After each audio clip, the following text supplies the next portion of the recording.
नरेंद्र मोदी देश के सबसे बड़े राज्य यूपी की जमीन पर अपने सरकार के कामकाज का हिसाब दे रहे थे और सामने वही जनता थी जिसने नरेंद्र मोदी को 7 रेस कोर्स तक पहुंचाया। और भी एक संबंध है नरेंद्र मोदी का इस राज्य से, वो आप खुद नरेंद्र मोदी के मुख से सुन लीजिए। मैं उत्तर प्रदेश वाला हूं, उत्तर प्रदेश का सांसद हूं और उत्तर प्रदेश के सांसद के नाते मेरा स्वाभाविक मन करता है आप सबके आशीर्वाद प्राप्त करने का और जिस उमंग और उत्साह के साथ ये जन सैलाब मैं मेरे सामने देख रहा हूं,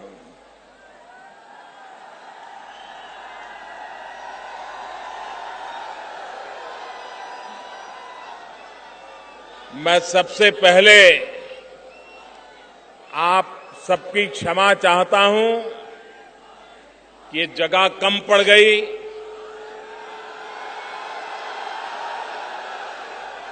जितने अंदर है उससे भी ज्यादा बाहर धूप में तप रहे हैं। ऐसी चमचमाती धूप में भी आप मुझे आशीर्वाद देने आए, ये मेरा सौभाग्य है। मैं आपका बहुत बहुत फिर से आभार व्यक्त करता हूं।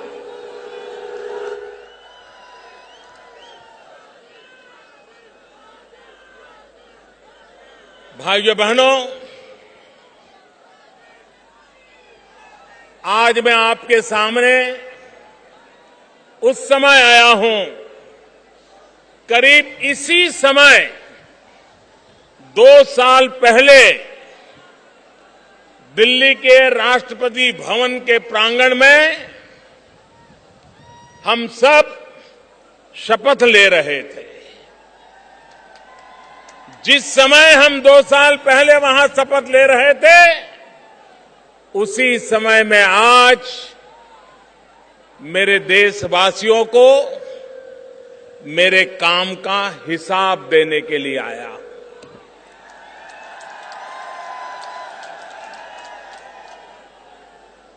मैंने लाल किले से कहा था, प्रधानमंत्री ये व्यवस्था है, लेकिन प्रधान सेवक ये मेरा दायित्व है, ये मेरी जिम्मेवारी है और मैं एक प्रधान सेवक के रूप में 125 करोड़ देशवासियों की सेवा करने का निरंतर प्रयास करता रहा हूं। मेरे प्यारे देशवासियों,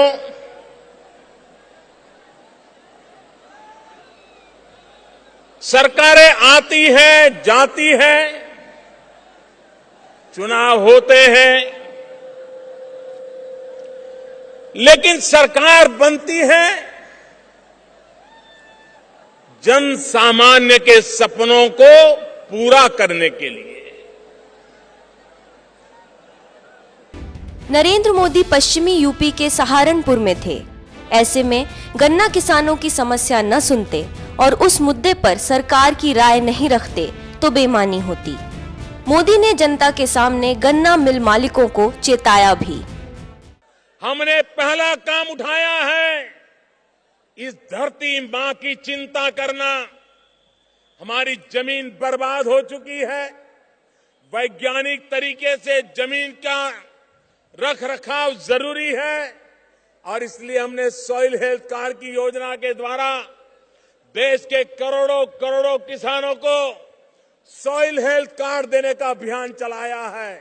इससे किसान को पता चलेगा कि उसकी जमीन में क्या अच्छाई है, उसकी जमीन में क्या कमी है, उसकी जमीन में क्या बुराई है और क्या करे, कौन सी दवाई का उपयोग करे, कौन से खाद का उपयोग करे, कौन सी फसल बोए ताकि उसकी जमीन भी बचे और किसान को अच्छी फसल भी मिले उस पर हमने काम आगे बढ़ाया है।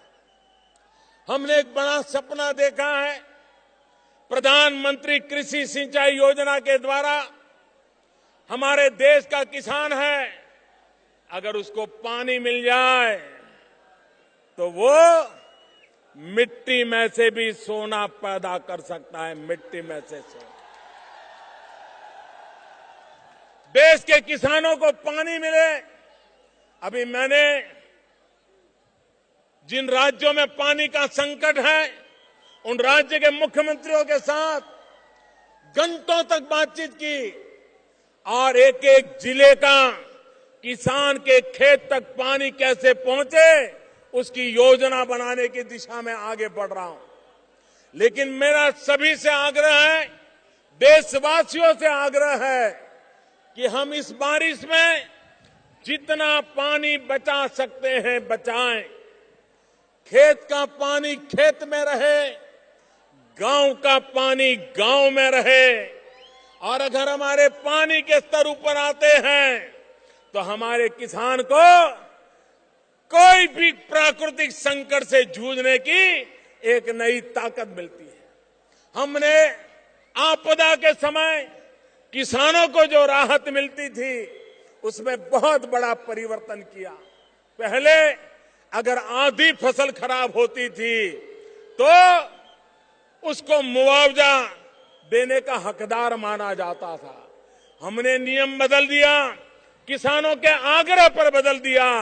अब पूरे खेत में 1/3 नुकसान होगा तो भी किसान को मुआवजा दिया जाएगा। ये निर्णय हमने किया।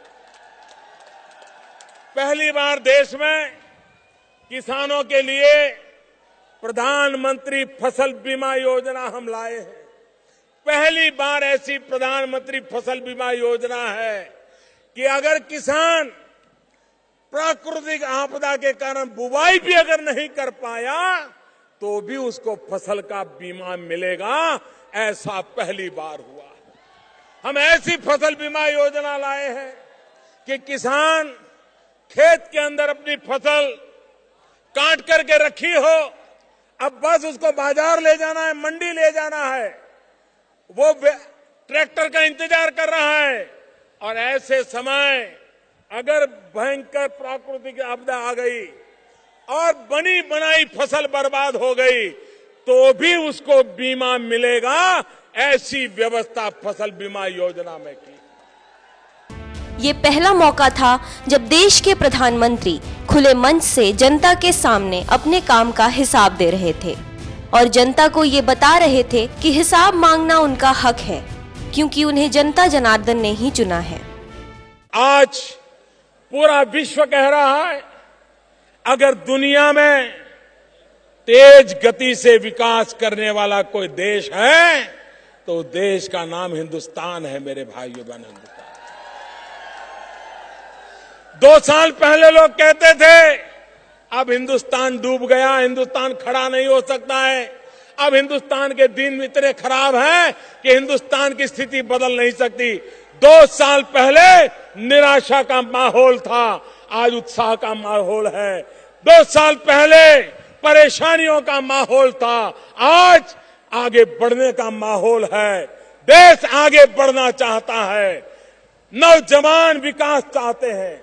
और इसलिए भाइयों बहनों, हमारे देश की समस्याओं का अगर कोई भी समाधान करना है तो समाधान एक ही बात से होने वाला है, और वो समाधान होने वाला है विकास के माध्यम से। विकास ही हमारी सारी समस्याओं का समाधान है। बाकी जितनी बातें कोई करता है वो सिर्फ चुनाव के लिए करता है, वोट बैंक के लिए करता है। विकास ही है जो आपको ताकतवर बनाता है, आपको कभी किसी के पास हाथ फैलाने के लिए मजबूर नहीं होने देता है। और इसलिए मेरे भाइयों बहनों, हम इस विकास पर्व पर मेरी सरकार के सारे मंत्री हिंदुस्तान के कोने कोने में जाने वाले हैं और जनता जनार्दन को मिलकर के हमारे काम का हिसाब देने वाले हैं।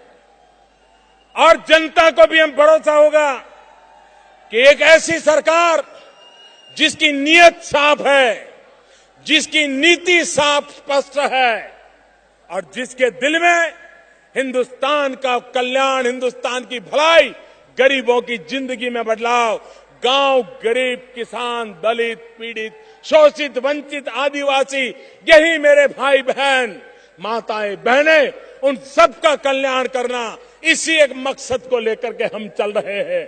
मैं आप सबसे आग्रह करता हूं कि आप भी इस विकास यात्रा में भागीदार बने।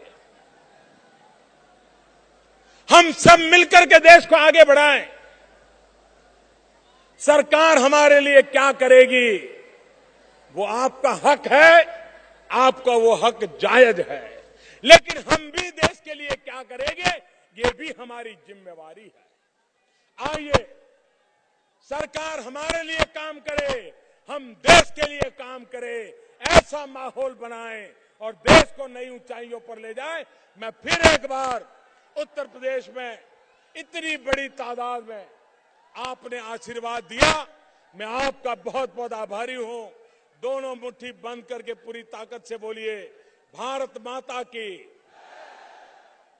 भारत माता की, भारत माता की। बहुत बहुत धन्यवाद।